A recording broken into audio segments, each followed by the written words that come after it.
think it's about time to start for this afternoon event. Okay, so welcome everybody. Welcome to the Science and Technology Building. And the event for today is the screening for György Kepes Interthinking Art Science documentary premiere and post and pre-screening discussions. And I'm your host today. You could call me Davey. And before I actually give you a brief introduction for the event, I would like to invite the event. The event is belong to a series event from the exhibition downstairs. The name of the exhibition is the Convergence International Art Exhibition, and it's talking about a lot of projects and art pieces merged with art and science topics. And so I would like to introduce the curator of the exhibition, who is also coming for here today, Bo Hao, to give you a little speech.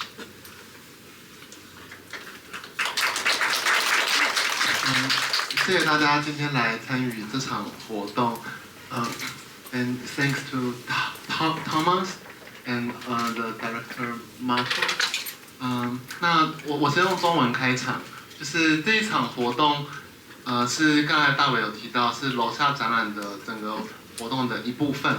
那我们今天放映的这个纪录片很特别，它是 MIT CAVS 的创办人 György Kepes 的纪录片。那这次展览其实有一个区块也是来自 CAVS Archive。那这个放映对我来说意义也很重大，因为我自己曾经在麻省理工的Art, Culture and Technology 就读。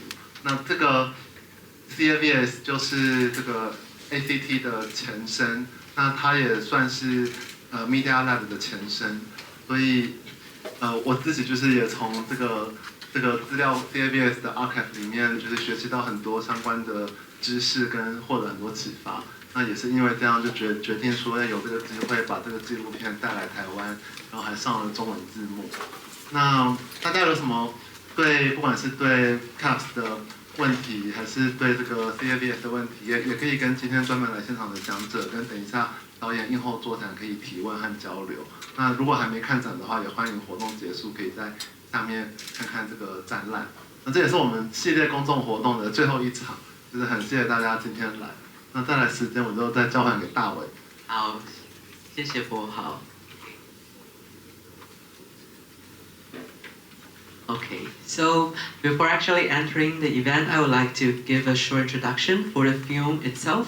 So the documentary film, which is called György Kepes Interthinking Art Science, is directed and made by Hungarian curator and director Dr. Márton Orosz, which is the first comprehensive assessment of György Kepes' animated life. The film introduces him not only as a shapeshifter of modernism, but also as a polymath and visionary thinker whose legacy and faith in optical democracy grants him a pioneering role in the history of the art and technology movement. So for today's event, we'll separate it into 3 sessions. So the first session, we're handling a pre-screening lecture. We invite artist and educator Dr. Tamás Szvet, who is here. Okay. Thank you. And so Dr. Tamás Szvet earned his doctoral in liberal arts from the Hungarian University of Fine Arts in 2018, and since the next year he has been living and working in Hsinchu, Taiwan. Szvet integrates traditional techniques with new media applications. His sculptures and installations use both natural materials such as wood, bamboo, and metal to combine with light, shadow projection, reflection, and virtual reality. His intention is to create site-specific artworks that surround the viewer and ultimately enhance their interaction and engagement with the particular space and local. So let's not wasting any time. So we're inviting Dr. Tamás to give us the pre-lecture. So let's give him a big applause. Thank you so much. Welcome everyone.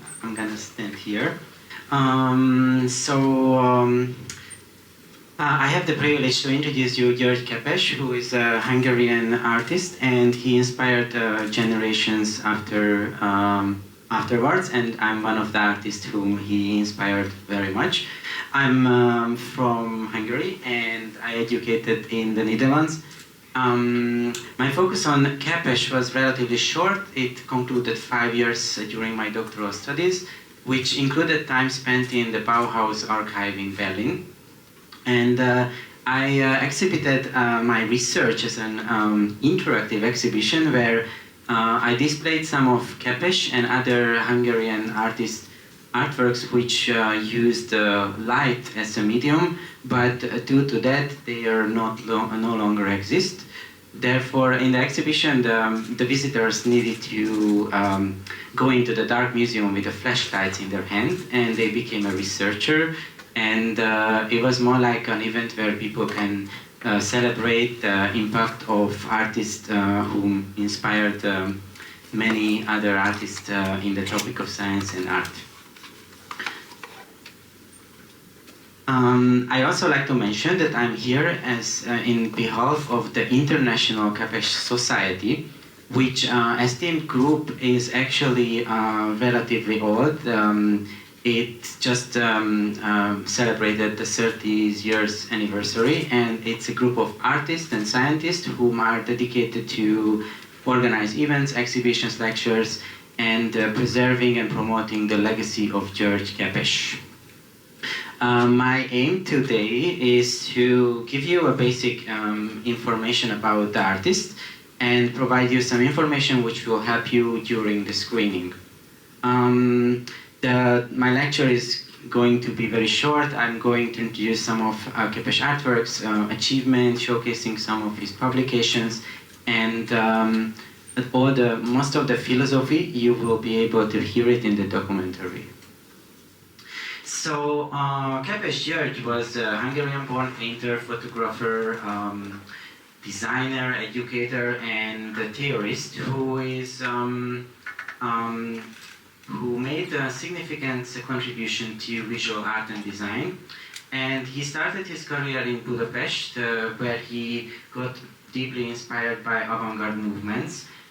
From there, he moved to the Bauhaus art school in Berlin, in Germany, where he got many new inspiration from the school's curriculum.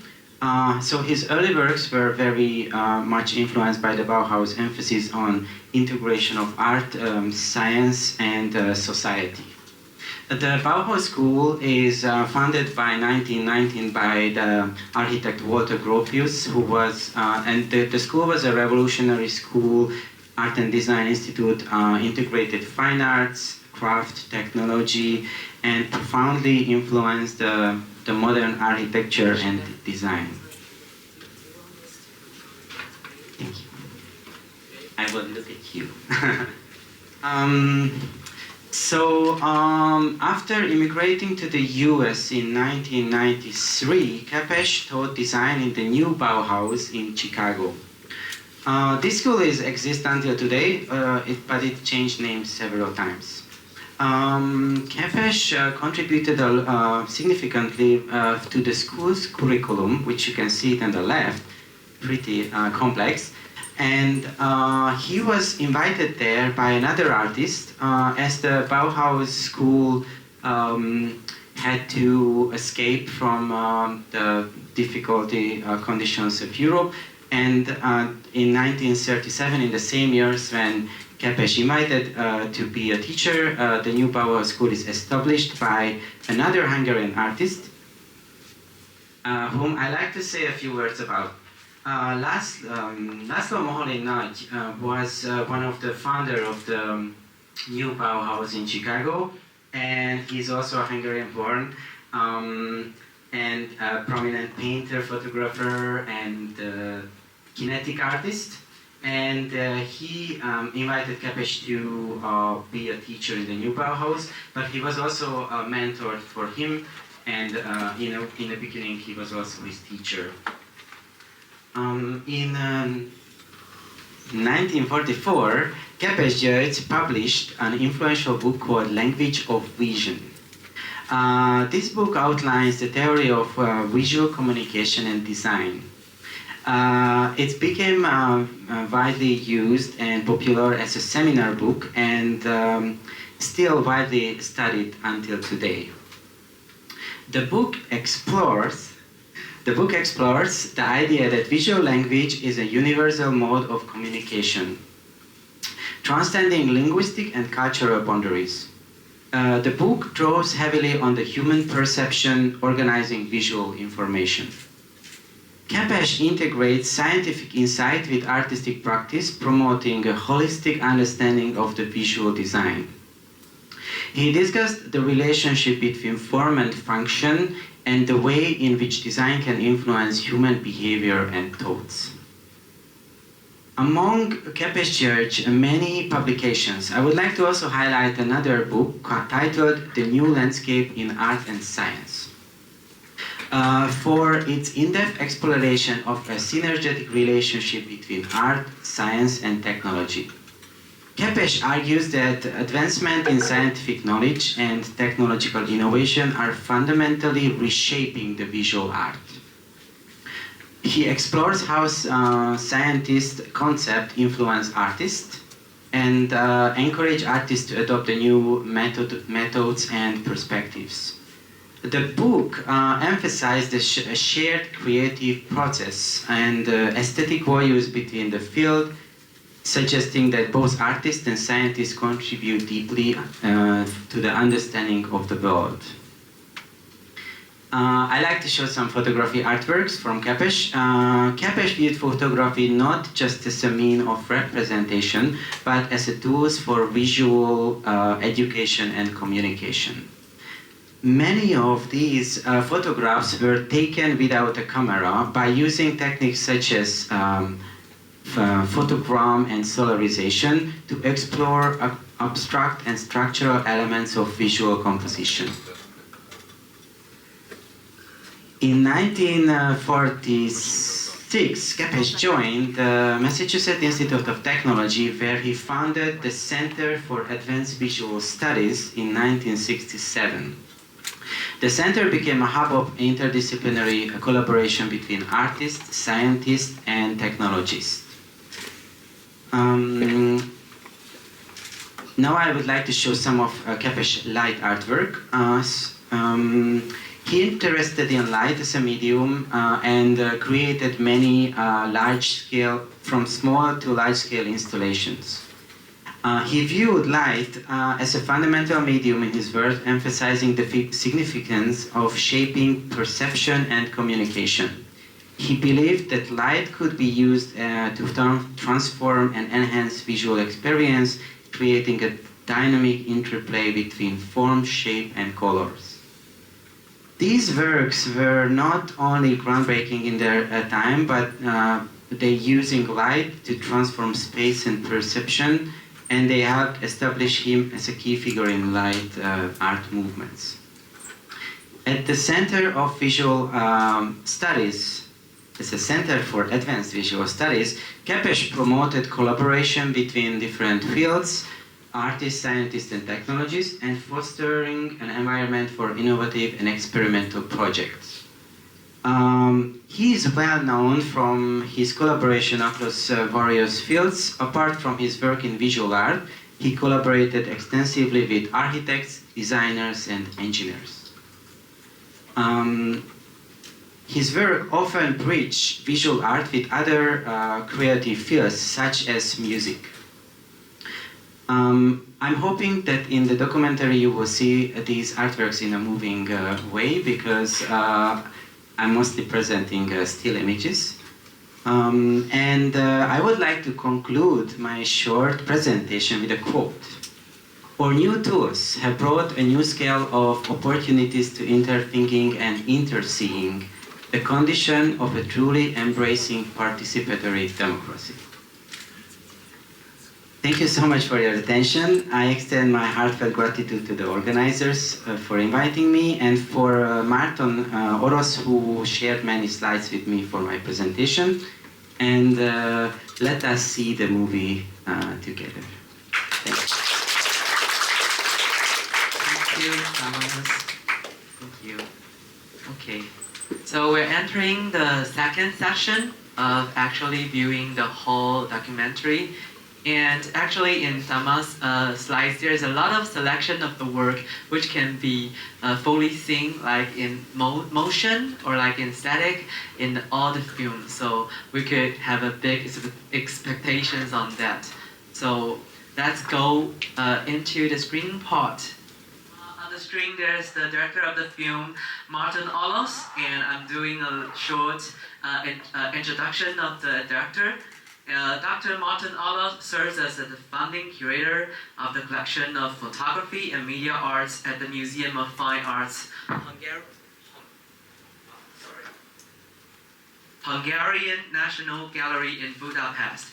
He has curated numerous exhibitions across the globe, written books and articles on various art-related subjects, and delivered lectures. Wow! Delivered lectures in several locations. His research and publications encompass a wide range of fields, including light-based media, photography, avant-garde collecting, abstract, geometric and kinetic art, computer art, motion picture, and animated film. So this is the brief introduction for Márton, and I think for the Q&A session and for a little bit warming up, maybe I will have the first question to Márton first. Is that okay, Márton? Sure. So basically my question is quite simple. My question is quite simple. It's just maybe you could share a little bit of like thoughts and history about the initiative or like the starting point of how and why you're making this film. Is it like more like a personal interest, or it's based on your like previous research, or like do you have any like teams or something you're collaborating with? Maybe you could share a little bit. Sure. So I'm an art historian. You know, I'm not a filmmaker. I'm an art historian. And when I started the PhD program at the university, I was urged to select a theme, select a subject, and I realized that here is an artist who was really a pioneering figure, but there has not been undertaken any serious research to discover what he did. So there's no book, no biography on him was published. Only a few small exhibition catalogs.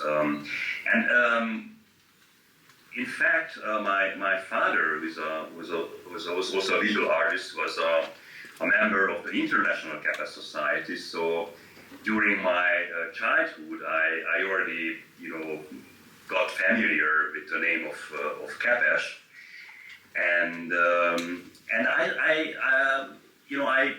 I wrote and defended my PhD on him.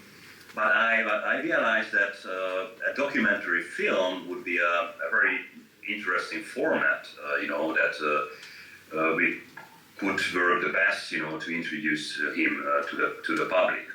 So as I said, I'm not a filmmaker. That's why it took me like almost 15 years to make this film happen. I had to, learn how to handle the camera, the microphones, the lights, how to edit a film. So eventually, this is what I did, and it took me almost 1 year to edit the footage. And I'm very grateful for the University of Saskatchewan in Canada, because they offered me a grant to finalize my film. And that grant made it possible to select a musician. I think the music of the film is really match the content, because I sent a couple of images to the composer who did the music. So he was really inspired from Kepes' part when he did the music score, the theme music of the film. And same with the graphic design, with the typography. That specific font, that specific type that was used throughout the film was also designed for this endeavor. So I asked this font designer friend of mine, and he was also inspired by the works of Kepes, and he came up with this font design that I eventually used for in the film, in the captions, that was like a learning by doing process, really. It's a very complex film, very hard to digest, very, very long, like a feature-length documentary film. And of course, a lot of material were left out, because I had almost, 200 hours of interviews that I accumulated during these 15 years. Okay, thank you, Martin. I hope this answers your question. Yeah, I think it's gorgeous of you to mention a series of persons that kind of related to the production of film, like the music and also the fonts design, a lot of things that kind of like to notice us that it's not a one-man work, it's kind of a collaboration between a lot of professionals, which is the value is kind of also mentioned in the film as well. So I kind of would like to engage two more people before the audience actually start the Q&A part. So the first one I kind of would like to invite Tamás, because Tamás, he is also firstly see this film for today. So maybe you could share a little bit of feedback with us if you would like to. Thank you. If I need to create a question, that would be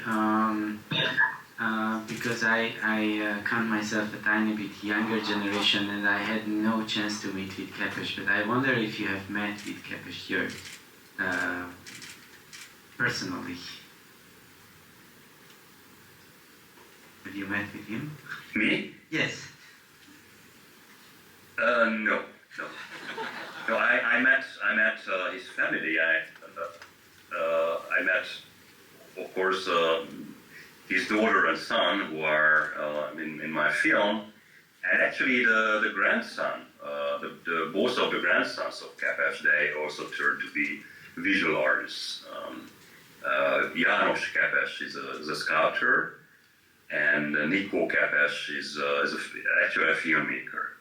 And he was also an actor of some Hollywood films. So he is really a very well-known figure in the film industry.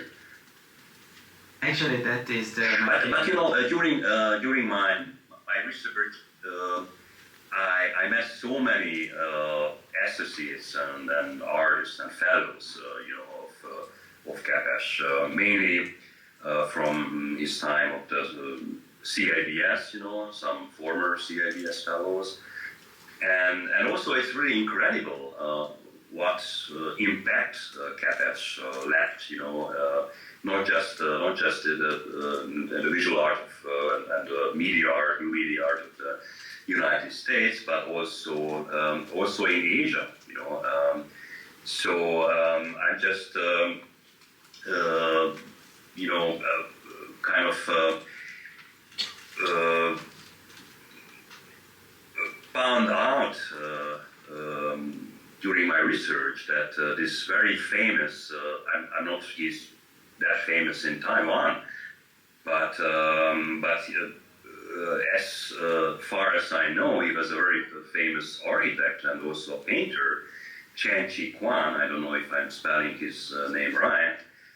He was a collaborator of I.M. Pei, the architect I.M. Pei, and he was also a fascinating calligrapher. And when he was teaching together with Kepes in the early 1950s, at MIT at the School of Architecture and Planning. Actually, Kepes learned calligraphy from him. So, and then later on, in the 1960s, when Kepes' students from MIT just went back to Southeast Asia and defined the modernist discourse in design and architecture there. In my film, you saw an interview that I conducted with Dr. Lim Chong Kepes, which was a key figure in the avant-garde, the modernism of Malaysia and Singapore, and there were so many artists and scientists. For example, I'm not sure if you know the name Ichio Sakani, who was the founder of the ICC, one of the largest and the first new media art hub in Tokyo in Japan. He also frequently visited Kepes at the CIBS, and he got the idea from Kepes, to export or import that kind of understanding of media art and to establish a center in Tokyo. So it's just Kepes caused a huge ripple effect, and I'm still trying to find more connections, but this is really tremendous, what he did, and what I showed in my film. This is really just a surface, what he did. Thank you for your answer. My question was actually aiming to highlight that my favorite part of the documentary was those personal memories of family members and friends, not just only the colleagues and the other famous professionals, but mostly those touching memories of the children and the family members.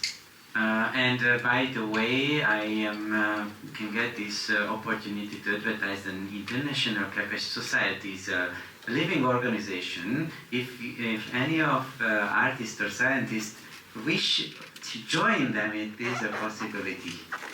Be both members. They have many interesting programs. I recommend visiting their websites. So it's more like an international-based community? We should ask Márton about, because we know a bit more about this. Would you like to talk about the International Kepes Society? The International Kepes Society, was founded in the wake of this kind of idea of intersecting art, science, and technology in the early 90s.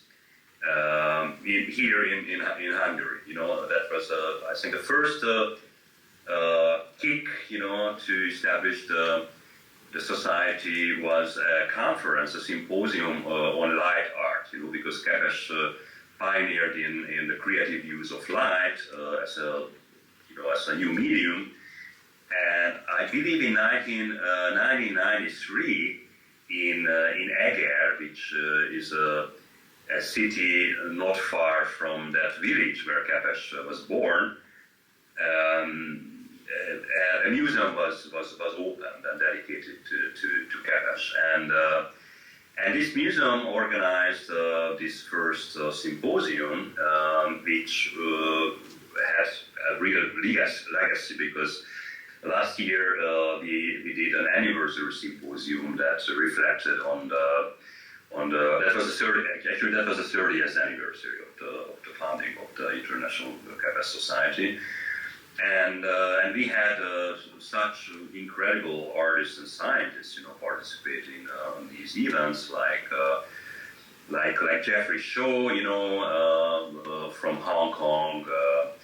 Also, Michael Niemeyer, who was in my film. He did the Aspen movie map, which was the predecessor of the Google Street View, and he also did the first Laserdisc at Media Lab in the early 1980s. So, and all of these, early members of the International Kepes Society were disciples of Kepes, either students, associates, or just believers of what he did. But we are trying to lure in younger contemporary artists, and not just artists but scientists and engineers as well. Because the whole idea of the International Kepes Society to create a community, in the wake of Kepes' legacy, to just teaming up with this kind of this interthinking idea that Kepes embraced, to connect artists with scientists, and to just suggest ideas that could be created with the help of each other's knowledge.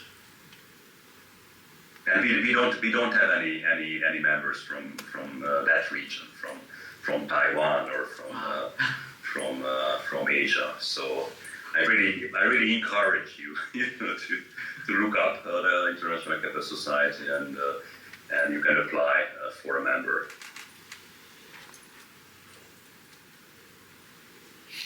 Thank you. I would like to give the microphone to anyone who have a question. Yeah, maybe I'll hand the microphone to the curator of the exhibition as well. So, Paul. Hello, Martin. I'm Paul Hachi, so I'm the curator of the exhibition, and I just want to notice that there are also CAVS archives showing downstairs, and so you can see like center beam or in a small monitor, and we also presenting like digital by gold ring and projects from Science Skin, and also there are also many CAVS below that I encourage you to explore, like Marian Amateur. There's an image in the film showing her city links, and I also really think that we can see this film today because actually I'm not that familiar with Kepes, because I think for me I'm more familiar with like John Jonas or Otto Pina, and yeah. So I have my personal questions that I saw you also do the screening at MIT with ACT. I wonder if you found any difference, like major difference between the media lab today at MIT or ACT between the CAVS you explore and you describe in the film, like the direction or the vibe or their project. I see. Thank you. Yes, thank you very much, first of all, to invite my film to Taiwan, because I think I should be very thankful to you, because you were there, I believe during the pandemic, right? You studied at ACT, and you also did a remarkable pop-up exhibition that you just shared with me, and I'm really happy, to see. I was really happy to see that you utilize the CAVS archive for your job, and I think this is really remarkable that students and fellows, who are working close with ACT, and I think I really didn't agree, when Uta Mata-Bauer, who was the director of the CAVS that time, just renamed CAVS to ACT. That was I was there actually. I was a short-time fellow, during that time, and I remember that Otto Pina's office was just next door, and there was a constant debate in the corridor, about that name change. And I think the media, because the media lab and the CAVS was always, in conflict with each other. So as the story goes, media lab, embraced the technology aspects, of media art, whereas CAVS and ACT, is kind of representing the art side of it. And Media Lab is like a huge enterprise, it's a subcontractor of Apple and all these Ministry of Defense, kind of jobs, that they are doing, and they're really funded, center. Whereas, ACT is more like an experimental setting within the framework of MIT. So actually, during the editing of my film, several of former CIVS fellows kind of urged me, to highlight this aspect as well, how this kind of collision between the two entities within the MIT setting, kind of influenced the understanding of media art in the 80s and 90s up until today. But I felt, that my film should concentrate and focus on Kepes' legacy. However, I used Kepes here as a case study, to just kind of introduce the history of media art from the time of the Bauhaus up until Kepes' retirement, which happened in the middle of 1970s.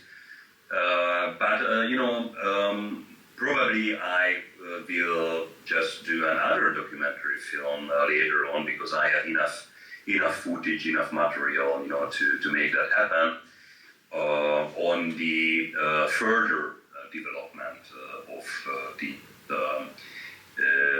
these centers, of new media that span off, from MIT, like the ZKM in Germany, for example, ICC I mentioned.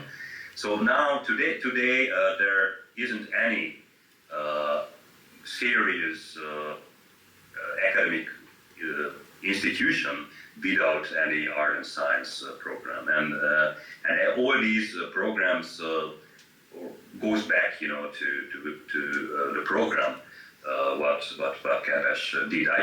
I just came back a month ago from Colombia, from South America, from Bogota, and actually I realized that actually they invited me there because of the fact that Kepes' design program and media art program was the sample that they used to create in the early 90s,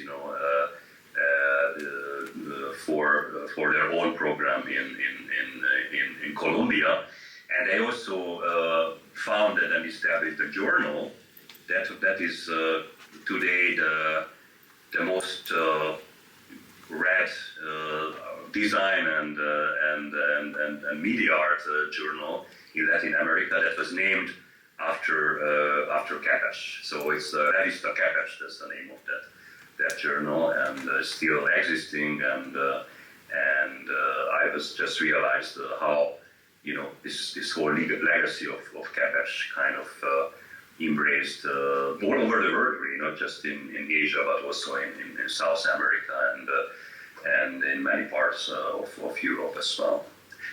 I don't know if it's answer to your question, because I only heard a part of it. I'm sorry. Yeah, no problem. Yes, thank you for your sharing, and I am very looking forward to your next project. And for now, I think it's time for our audience. Like, if anyone has questions or want to respond to our director, please raise your hand.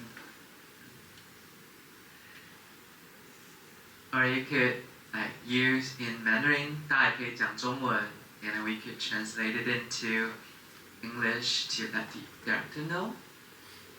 So maybe I'm walking around to give you a little bit. Do you have? 有人想问问题吗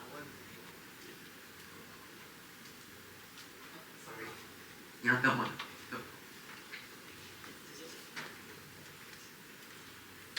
Hello. So if I didn't remember wrong, in the documentary, they didn't mention that why Kepes' work destroyed in the public transportation and the company. So is there any secret reason, like the politicians or something? I'm wondering why this work got destroyed. Thank you.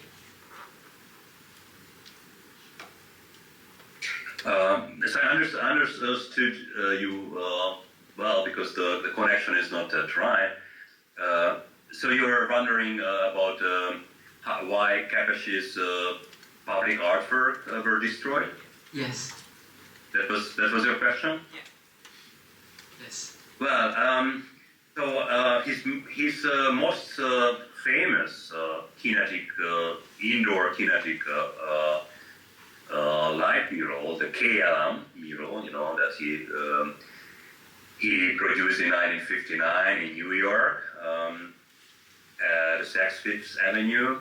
That was actually removed like 5-6 years after, because of the fact that in the 1950s, early 1960s, the light bulbs created, that work consisted of 1,600 individual light bulbs, and during that time, in the early 60s, there were no efficient air conditioning systems, no nowhere in the world, but these light bulbs created such a heat during the summertime, that employers of the KLM ticket office were, really complaining about the fact that they can't exist, that they constantly had to turn off Kepes' artwork, So most of the time, Kepes' work operated during winter time, and it created a lot of heat. But eventually, and that was the problem early. This is the problem for early media artworks, that they during that time that was the cutting and technology, but 5 years later, 10 years later, you could have done with a different technology, and that was actually an idea that came up during the 90s, that maybe MIT will just reconstruct Kepes' KLM mural on campus next to the Kresge Auditorium. This is what I learned later, but eventually this project was not realized. And somebody, I did contact KLM, I did contact, a lot of agencies to find out where Kepes' mural, the leftover of Kepes' mural, are stored, and there are some rumors that maybe some parts of it are in a air-filled hangar somewhere in New Mexico, but I couldn't really verify these sources. So, and actually, another mural which I didn't show in the documentary film, which was also not far from the KLM mural in New York, at the Time Life office of the Rockefeller Center. That was also deinstalled in the early 80s, and one of the East Coast universities, I think CUNY University or some other universities, actually get that mural, and they put it. Somehow installed it on campus, as part of like an architectural integration or something like that. But it was in the recent year also removed and put into storage. So and also with the Panam mural, in the Panam there were some not just Kepes' mural, that was commissioned by Walter Gropius, but there were Joseph Albert's mural, and also Richard Lippold kinetic sculpture, the Lipo sculpture is still there, actually. And 3 or 4 years ago, during the pandemic, the Josef Albers Foundation in New Haven came up with the idea to reconstruct Josef Albers' mural. So they did a fundraising campaign, and actually 2 years ago, they reinstalled the Albers mural at Panam, which is now not Panam because Panam bankrupted. Now the MetLife, is this huge, tower building at the Park Avenue in New York, and eventually the Albers mural, installed back. So I'm still looking, to find, to came across with the original design, the plans of the Kepes mural, because it could be also a possibility that if we could find enough money for that, then the Kepes mural could be also reconstructed, back in the same place. And actually in Dallas,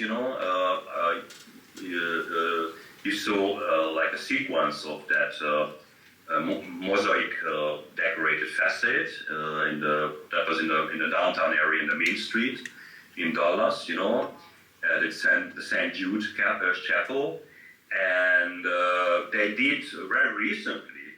They just finished the reconstruction also a few years ago.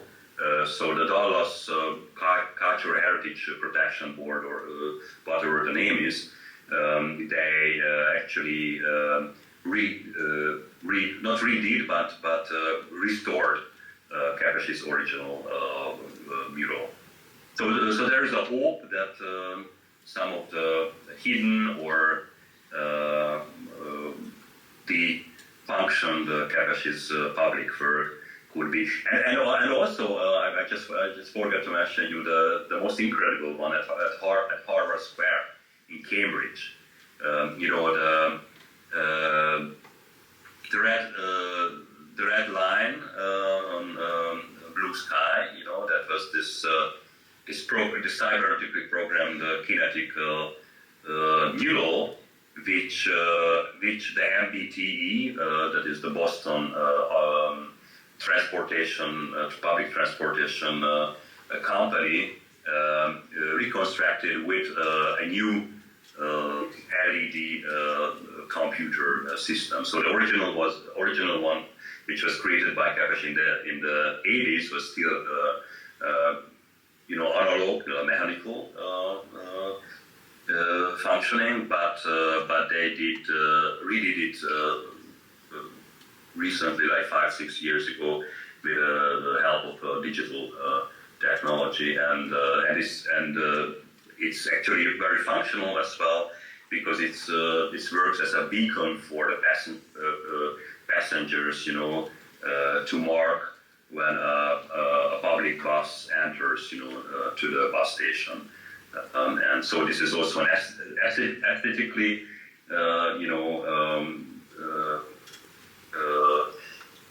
working piece of art, and also a functional one at the same time.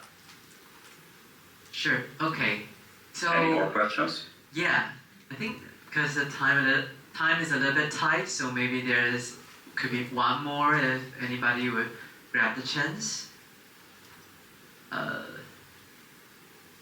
You could just raise your hand.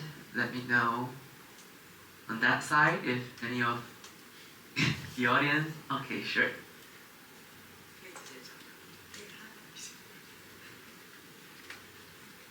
Hello. I would like to ask about, there's a phrase, a word that's called social loyalty that we mentioned in your film. They say that there's always a social loyalty existing in Kepes' works, and while most artists might prefer to see their works as their personal feelings responding to the modern world's issue, what makes that different, or that kind of sense of accountability present in his works? May I ask that your personal opinion?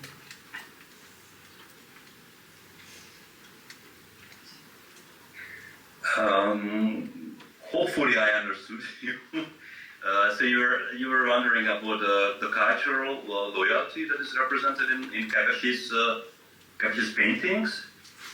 So there is a keyword called social loyalty, that kind of a value for Kepes' work and practice. So it's kind of compared to like common artists, they would like to share their personal feelings.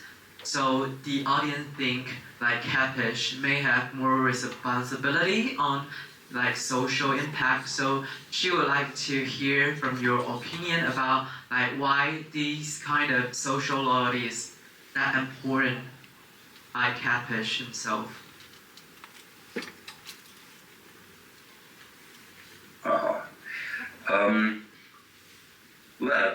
So this kind of social loyalty and why Kepes' art and Kepes personally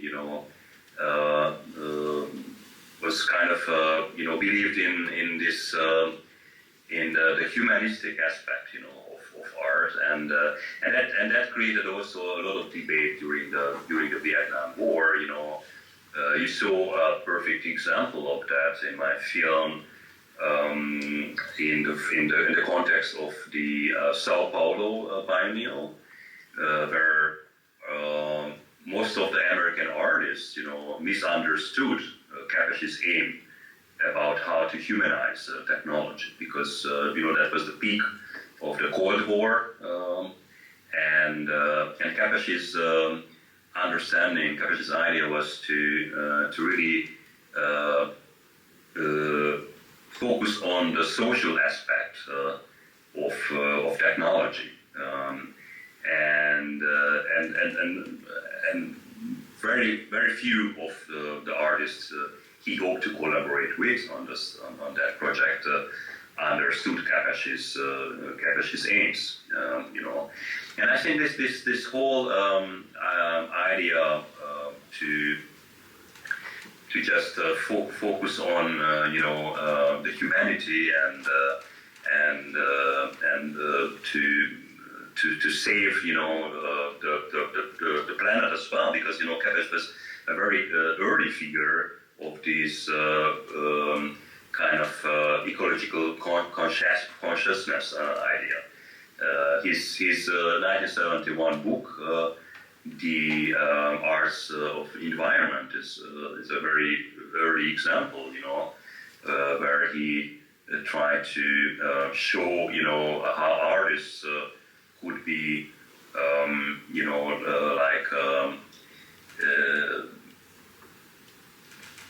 important, individuals in that idea how to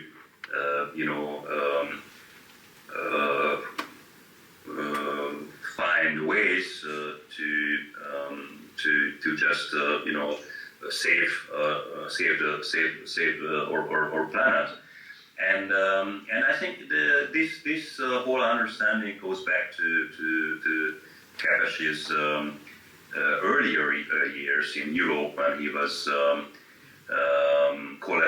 collaborating with artists who were associated with the Bauhaus, because in the Bauhaus the aspect, the design also functioned, like that. It has this background idea, this media philosophical idea, how an object would be also aesthetically pleasing, but also functional, and also embracing in the form this idea how it could be sustainable, how it could be future proof, and I think what at that time in the 1930s couldn't be realized because of technological limits. In the 1960s and 1970s, the Center for Advanced Visual Studies, based on Kepes' writings, based on the idea of the continuation of the legacy of the Bauhaus as well, So and I think Susan Sontag, I if you know the name. Yes. She was a writer and was an educator in the 50s, 60s in the US, a very influential figure. And he referenced Kepes as one of the last humanists, one of the last Renaissance figure who really cared about the humanity, and they were really, as Roger Medina, who was the founder of the Leonardo magazine, he once called Kepes as not an artist, but a cultural worker and as an enabler, who enabled artists and scientists, to just team up with each other and to make a step further and to realize ideas that they couldn't realize, alone. So he was not just a fascinating artist, but he really cared about others as well. He really kind of enabled them, to just extend their ideas and realize them. So he just gave that setting, that framework available for them. I see. Yeah, I think your sharing is quite good, like to involve into the personality, also the work Kepes did, and how he conveyed his value through his practice, his education, and also his works. So I think maybe it would be a good ending of the day that we see your fantastic work and we have a discussion with you. So maybe let us give an applause to the director. So thank you for joining us for today's session. And thank you all for joining for this afternoon's screening. And I hope you enjoy the whole event. And hope you have a good day. Goodbye. Thank you, Márton. Thank you very much for attending. Thank you. Thanks for inviting me again.